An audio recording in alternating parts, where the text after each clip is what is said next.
Rappelez-nous votre nom. Jean-Claude Van Damme. On s'en souviendra.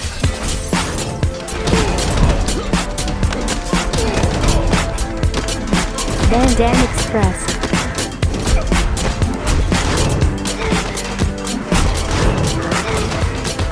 Van Damme Express. Bonjour tout le monde, vous écoutez Van Damme Express, le podcast qui regarde tous les films de Jean-Claude Van Damme et qui les classe les uns par rapport aux autres. Aujourd'hui, je vais vous parler de Kill 'Em All, un film réalisé en 2017, donc à peu près un des plus récents que j'ai pu chroniquer jusque-là. Je crois que le dernier étant Lucas 2018, mais donc 2017 Kill 'Em All, réalisé par Pieter Malota, américain d'origine albanaise, qui gravite dans la famille Jean-Claude Van Damme, Pieter Malota, puisque c'est lui qu'on a vu dans Double Impact, qui jouait déjà le sidekick qui avait la lame dans la chaussure. On l'a vu également dans Cavale sans issue, on l'a vu dans Le Grand Tournoi où il interprète le candidat espagnol, et on l'a vu dans The Order, où il a 40 ans d'Apkido et de Taekwondo, et on l'a vu en coordinateur des cascades dans un paquet de films. Là, c'est sa première réalisation, 2017, un peu tardif, entrée en scène pour un réalisateur, et il va donc rassembler la famille, puisque Jean-Claude Van Damme, dans le rôle principal, pour la 3e fois de sa carrière, il joue un mystérieux Philippe, et je ne peux m'empêcher de commettre ceci. Philippe. Quoi ? Je m'appelle Philippe! Je sais où tu te caches! Et moi, Suzanne. Chris Van Damme, le fils de Jean-Claude, est là aussi. On va retrouver Martin Malota, le fils de Pieter Malota, qui va interpréter le générique de fin, donc un rap sur un riff rock plutôt pas mal. Et donc ce Kill 'Em All qui promet de donner beaucoup d'action.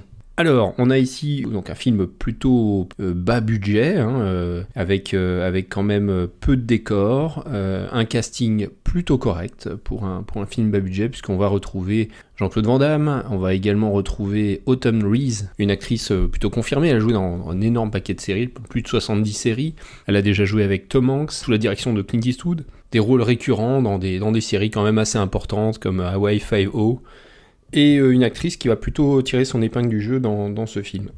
Également au casting, Maria Conchita Alonso, qu'on a vu dans Predator 2, Running Man. En haut des seconds rôles, on a aussi Mila Kala-Djordjevic, qui est une modèle Playboy et donc actrice pour 2 petits films, dont celui-ci. Elle interprète une tueuse très athlétique et ultra sexy. Mila est est née en Yougoslavie, et donc elle est monténégrine. On voit une tendance à vouloir mettre des petits clins d'œil au background historique dont je parle plus tard. J'ai passé un très bon moment. Le dîner était excellent. Pourquoi tu n'as pas commandé de dessert? J'étais pas d'humeur, mais maintenant je le suis. La question c'est... Est-ce que tu l'es? Et Peter Stormare. Alors Peter Stormare, lui, c'est quand même un grand nom. Vous l'avez vu dans Fargo, Big Lebowski des frères Cohen. On l'a également vu dans des films de Spielberg, Le Monde Perdu. Il était c'est le bras droit du méchant dans Le Monde Perdu. Et dans Minority Report, c'est lui qui fait le chirurgien qui va opérer les yeux de Tom Cruise. Donc une présence dont on se souvient. Et une belle filmographie pour Peter Stormare. Alors, ce casting est au service d'un scénario que je qualifierais quand même de plutôt original pour une production comme ça, on va dire bas de gamme, qui a très peu d'argent et qui essaye d'avoir des idées. Ils vont ancrer le récit autour d'un contexte géopolitique, autour de la fin de la Yougoslavie. Votre ami est né en ex-Yougoslavie. À cette époque, le pays était gouverné par un communiste, un dictateur qui s'appelait Tito. Et quand la guerre s'est terminée, aux alentours de 88 ou 89, au moment où le mur de Berlin est tombé, l'ensemble des pays du bloc communiste a explosé, et avec eux, la Yougoslavie. Les 7 ethnies qui constituaient le pays sont devenues 7 pays indépendants. Et la Serbie a eu la brillante idée d'entamer une guerre. Ils ont envahi leurs voisins, la Croatie, la Slovénie et la Bosnie. Ça a été une guerre terrible et meurtrière. Plus de 300 000 personnes ont été tuées. Et 1 million d'autres ont dû partir en exil. Les Nations Unies? Que dalle. Ils auraient pissé dans un violon, ça aurait été pareil. Il a fallu que les États-Unis et l'OTAN décident de bombarder l'ensemble de la Serbie pour mettre tout le monde d'accord et que cette guerre prenne fin. Philippe avait un père, un activiste politique qui était journaliste et albanais. On pardonnera ou pas les quelques approximations et la relecture légère de l'histoire par des États-Unis, même si l'ensemble du casting et le réalisateur sont d'origine d'Europe de l'Est. Le groupe des méchants va appartenir à la Main Noire, qui est une organisation qui a surtout vécu la première moitié du XXe siècle, et qui a notamment participé à l'assassinat de François Ferdinand et donc le déclenchement de la Première Guerre mondiale. Mais ce groupe est censé être dissous depuis la fin de la Seconde Guerre mondiale. Donc là, on a une sorte d'extension virtuelle qui pourrait servir le récit. En fait, on s'en fout un peu, puisqu'on est là devant un film de divertissement qui n'a pas forcément besoin de tout cet ancrage historique qui est un petit peu lourd et qui rend le film encore plus bavard. Et puis c'est un peu maladroit. Mais l'action se passe aux États-Unis, on est dans un hôpital qui est en train de fermer, il n'y a plus que les urgences, quelques médecins, quelques infirmières restent là, il y a des ambulances qui vont débarquer avec des gens qui se sont fait canarder, dont Jean-Claude Van Damme dedans. On se rend compte assez vite que l'un d'eux cherche ses gardes du corps, donc est probablement quelqu'un d'important. Arrive une deuxième fournée de personnes qui sont eux des assassins et qui vont tuer tout ce qui passe. Et Jean-Claude va se faire soigner, se lever sur ses jambes et s'exfiltrer ou tuer tout ce qui passe. Ou attention, c'est un film à twist, donc est-ce que je dévoile plus loin l'intrigue ? Alors, là, on est autour d'une histoire de vengeance. Je vais vous dévoiler le minimum syndical, c'est que Jean-Claude est le fils d'un journaliste yougoslave qui s'est fait assassiner par donc un tueur qui est devenu ministre après en Serbie. Et il s'est fait engager par ce ministre pour être près de lui et pour pouvoir agir et venger ses parents. Est-ce que Jean-Claude est du côté du bien, du côté du mal ? Qui a déclenché cette première fusillade ? Qu'est-ce qui est vrai ? Qu'est-ce qui est pas vrai ? Et oui, il y a tous ces faux-semblants parce que l'histoire est racontée en fait par une infirmière rescapée qui raconte à la police ce qu'elle a vu, ce qu'elle a vécu. Elle raconte ses personnages. On apprend que Van Damme est probablement mort à la fin du film. Le film fonctionne avec des flashbacks imbriqués les uns dans les autres. On voit notamment l'enfance de Jean-Claude, ce qui s'est passé un peu en ex-Yougoslavie. Et son entraînement, et puis on arrive après à une scène qui se passe aux États-Unis également, qui est la fusillade initiale, où tout le monde s'est fait un petit peu tirer dessus. Mais on a une première version par l'infirmière, est-ce que c'est la bonne ? On a une deuxième version un peu plus tard. Voilà, et tous ces jeux de faux semblants qui rendent le film un peu original en termes de récit, et avec plusieurs twists que je ne dévoilerai pas forcément. Il y en a qui sont assez étonnants, comme par exemple quand on découvre que l'infirmière est une adepte des arts martiaux plutôt bien entraînée, et ce twist est contré plusieurs fois, et à la fin forcément il y a le méga twist qui va retourner toute l'histoire et qui va nous donner un autre point de vue, lui, définitif, et nous montrer la réalité. Vous y avez pensé, ça ressemble beaucoup à une sorte de Usual Suspect, le film de Bryan Singer, mais sans trop de moyens et avec beaucoup moins de talent à l'écran et derrière la caméra. Mais je vais vous passer quelques petits extraits sympathiques avant de parler des notes. La douleur est une chose étrange. Un coyote tue votre petit chien. Vous tombez de votre vélo, vous vous écorchez le genou. Vous regardez un puissant l'être que vous aimiez. Et puis la douleur surgit. Bang, c'est devant vous et ça devient réel, et pour toute personne qui vous regarde. Vous avez l'air débile, comme si vous étiez incapable de réagir. Et qu'il n'y avait aucun traitement pour guérir ce mal, à part une personne qui comprenne ce que vous ressentez et qui se mette en tête de vous aider. C'est pour ça que vous êtes là. On vous comprend et on veut vous aider. Mais pour ça, il faut que vous acceptiez de nous parler des images qui vous pourchassent. Nous avons besoin de détails, Suzanne, pour vous comprendre. Ça vous gêne pas que je vous appelle Suzanne ?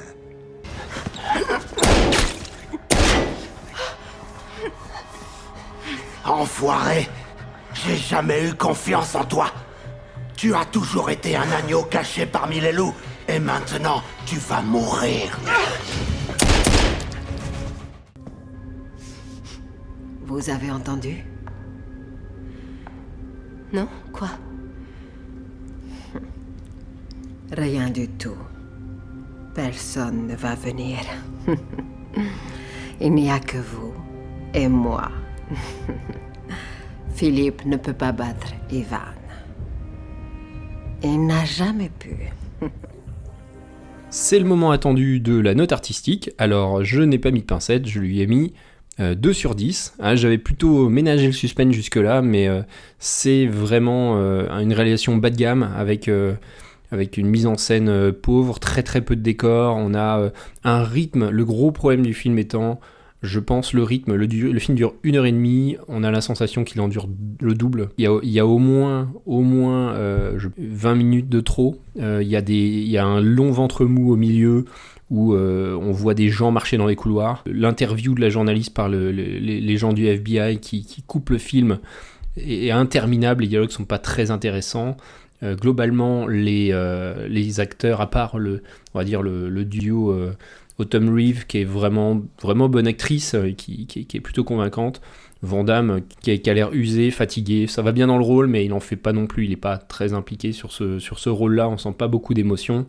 Peter Stormare, il dégage pas grand-chose, il surjoue beaucoup, et s'ajoute à ça une VF, parce que j'ai pas pu regarder la VO, là. Vous l'aurez entendu dans les extraits, le doublage est cataclysmique. Je comprends pas d'ailleurs à ce niveau-là, même si on n'a pas de budget, on n'a pas d'argent, je comprends pas qu'on arrive à un niveau aussi faible de doublage. Le montage est pas terrible, il y a des effets un peu moches, il y a des images de stock shot qui ont absolument pas la même résolution que les images qui sont tournées pour le film par ailleurs. Et je trouve que le manque de budget n'excuse pas tout. Il y a quand même une grosse difficulté de se repérer dans les lieux, on ne sait pas à quel étage on est, il y a des problèmes d'incohérence, c'est pas très élégant. Alors c'est du niveau de Blackwater, c'est à peu près ça en fait, il y a pas trop d'idées, c'est peut-être un petit peu moins moche au niveau de la photo, mais du reste c'est vraiment du même niveau, donc on est en dessous de Street Fighter et en dessous du dernier Mercenaire. En bagarre, par contre, je lui ai mis 4. C'est un film plutôt correct où il y a des scènes de karaté régulièrement dans le film qui sont de bonne facture. Alors, avec un réalisateur comme ça qui est aussi coordinateur de cascade dans pas mal de films et qui a une grosse carrière, avec autant de gens qui sont qualifiés. Je pense à Christopher Van Damme aussi qui est un bon athlète, qui est Jean-Claude Van Damme. Il y a du niveau sur les chorégraphies d'action, surtout tout ce qui est corps à corps. Il y a un duel Van Damme donc avec Chris et son père qui est vraiment correct, et la bagarre de fin est plutôt bien aussi, les coups sont bien portés, on a des beaux coups de pied, on retrouve les coups de pied fétiches de Van Damme, les uramawashi, les coups de pied sautés, ça fait plaisir. Il y a un truc qu'il faut que je note aussi qui était assez rigolo, c'est qu'il y a 3 boss, en fait il y a 3 personnages qui sont mis en valeur comme étant des sous-boss ou des boss que Van Damme va devoir rencontrer.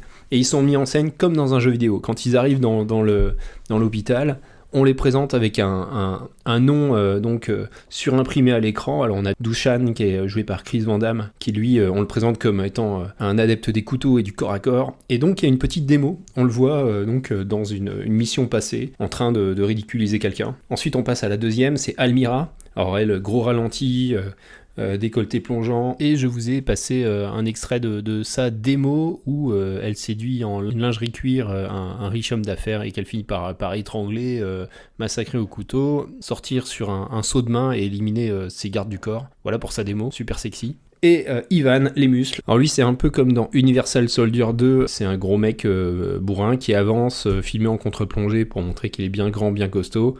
Et on le voit juste tuer quelqu'un au flingue pour montrer qu'il est capable de tuer des gens. Voilà. Ces 3 persos sont introduits comme ça, et effectivement, ça va être 3 combats sympas. Alors, il y a Van Damme contre Van Damme, donc contre Dushan, et ensuite, c'est les 2 femmes qui vont se battre ensemble, et puis Ivan contre Van Damme. Mais ça fait pas un pli, les gentils vont gagner à la fin. Je n'ai pas mis de bonus JCVD, 0. Ça nous fait un total de 3, donc 3 sur 10.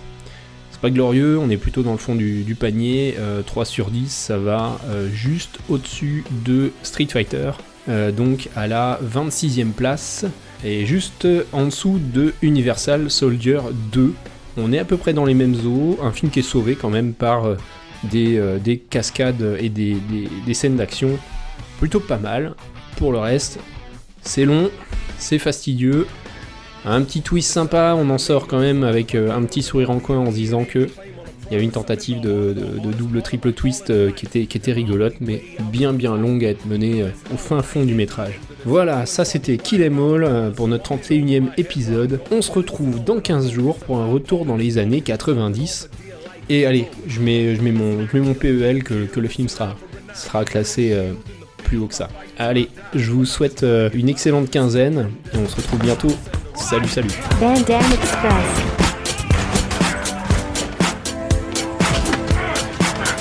Van Damme Express. Van Damme Express.